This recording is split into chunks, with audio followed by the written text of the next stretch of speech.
But when I was racing at the end of my career, EPO made a dramatic impact on my cycling career. And I, so there's my own performance. Like in 1991, I look back and I was in better shape at that tour than I was like in 1986. I could tell because I didn't have a power meter at that point, but I had a Vespa that I did motor pacing on. And I've never gone that fast behind for hours behind him, or at least like I just simulated a climb for 45 minutes, and I was doing 85 kilometers an hour. That's maxed out.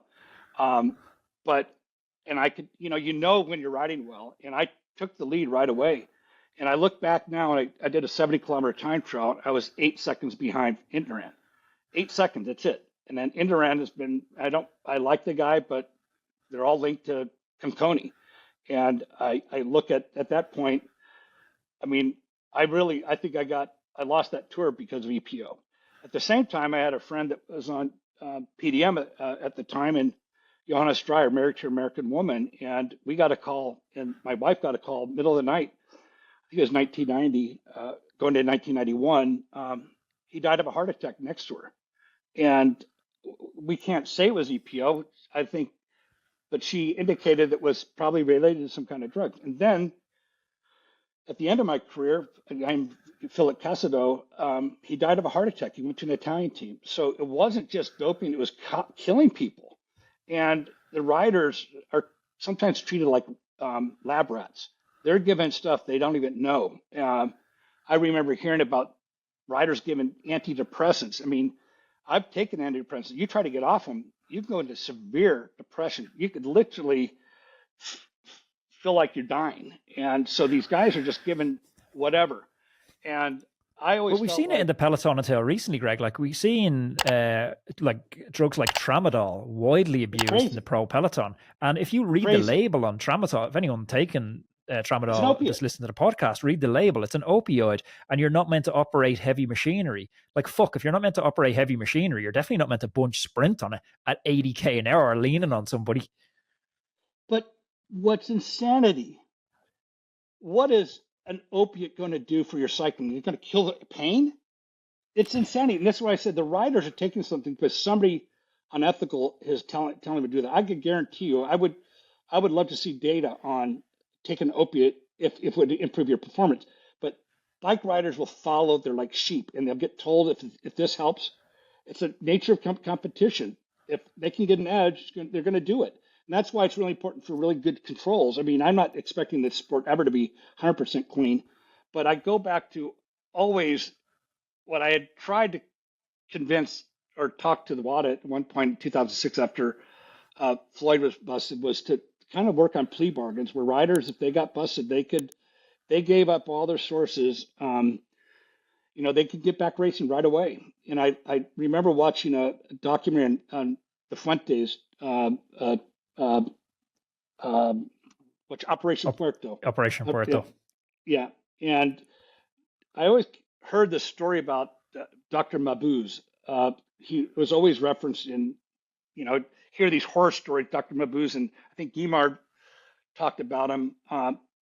Guimard, my coach Cyril Guimard, in 1971, he took the lead of the tour, and this was his doctor at the time. He made it to like 2 days ago. His knees gave out. And who knows if it was cortisone, whatever. But that same doctor was treating cyclists in 2006, and so the same doctors, Ferrari's there, Conconi, Ferrari's. I mean, my wife was in Hungary with the inventor of the hidden bike, and guess who calls him at midnight? Ferrari, looking for 6 more bikes. So these guys are all there, and had you eliminated those guys, they play a huge role in influencing riders. And the fact is, EPO makes a huge difference in performance, and that's why the biological passport and really strict controls. My hope is just that you limit the amount, and so that riders that are clean or somewhat clean can not sacrifice their health and win. And I guess like right now, I just love watching it because the sport right now is what it used to be. When you were 19, your VO2 max didn't improve when you're 26. It was there you're 18, 19. You got Pogacar Bernal, all these riders at a very young age, they're showing their talent. I'm certain if I did the Tour de France at 21, I probably would have done as well when I was 25, 26. At the time, the belief, oh, you're too young to do it, but you're not. Physiologically, I probably could have been 18 years old, 19 years old. But I do see things, and I'm not saying I'm not claiming I don't know. You'll never know the inside of what's going on. They're always going to be taking what they think is the edge. One of the things that, the irony is ketones. Everybody's talking about the benefits of ketones. Well, guess what? A very in-depth research came out. Ketones lower performance by 2%. So there's no proof that those improve. Well, it's the nature of an athlete, isn't it? Where they're always looking for an edge, whether it's, through legal or illegal. And it shows, it's very insightful to the mindset of an athlete and why they're maybe not the best person for Joe Public to mimic their patterns, behaviors, or habits, because their lens they view the world through is performance to the exclusion of health, longevity, and happiness. You're right. That's actually, you nailed it right there. But I do believe riders, when they start cycling like me, they do not start cycling with the idea that they're going to be taking a whole pharmacy of drugs. And I think that was the case in the 90s and the first decade of this century. Riders were guinea pigs, and I think some riders have no problem with it. I think people that normally wouldn't have done it, cheated, it impacted their career. They're not happy with it. So, and it's just the nature of the sport. But I do believe drug tests are getting better. I do believe the biological passport's really limiting the ability to rampantly cheat. And I go back to why I believe in this generation right now is Thibaut Pinot suffered a lot in his career, but he has released in all of his data since he's training, all his watts. He almost won the Tour in 2019.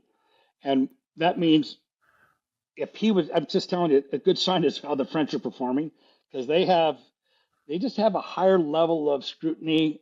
Their risk of really blowing up the sport by massively doping is lowered. But Thibaut Pinot has always been a benchmark for me. The secret to kind of really knowing who's cheating and not is if we could start doing standardized VO2 max tests that are public or that are at the UCI, because you'll never know really if somebody's cheating if you don't know their VO2 max. You can measure the wattage, you can measure all that. It correlates. But if you're measuring your VO2 max enough, if you're taking enhanced blood, if you do it young enough, you hope they're not doping at that time. I haven't had that planned, and you could track that, and you could see when there's a jump in your oxygen intake very easily. So we start losing a little bit of the essence of competition then. It's like Vincenzo Nibali wanted to see the removal of power meters. If we know a competitor's VO2 max and we know our own VO2 max, that starts to influence tactical decisions from directors. No, that's at the UCI level. That's like the part of your biological passport. Okay, so private medical confidential. Yeah. Private. I didn't say release it. Private medical. It's part of your biological passport. But I don't believe that either. I think that it doesn't matter. I mean, it'd be more psychological for the rider who doesn't have the talent to be going, shit, I don't have as good enough talent. If you're really talented, you don't care what it is. It's like hiding your wattage. That's like Thibaut Pinot. It's, it doesn't have to be right at the time. I mean, you wouldn't want to have a live a data transfer of your friend, but just your wattage doesn't matter, because even your most talented, your body goes through changes. You could have the best values, but one day you could be off, and a guy with less value is going to drop you. So it's not always just the physical superiority. So if you like this video, you should definitely check out this video, because I know you're going to love it. And don't forget to subscribe to the channel.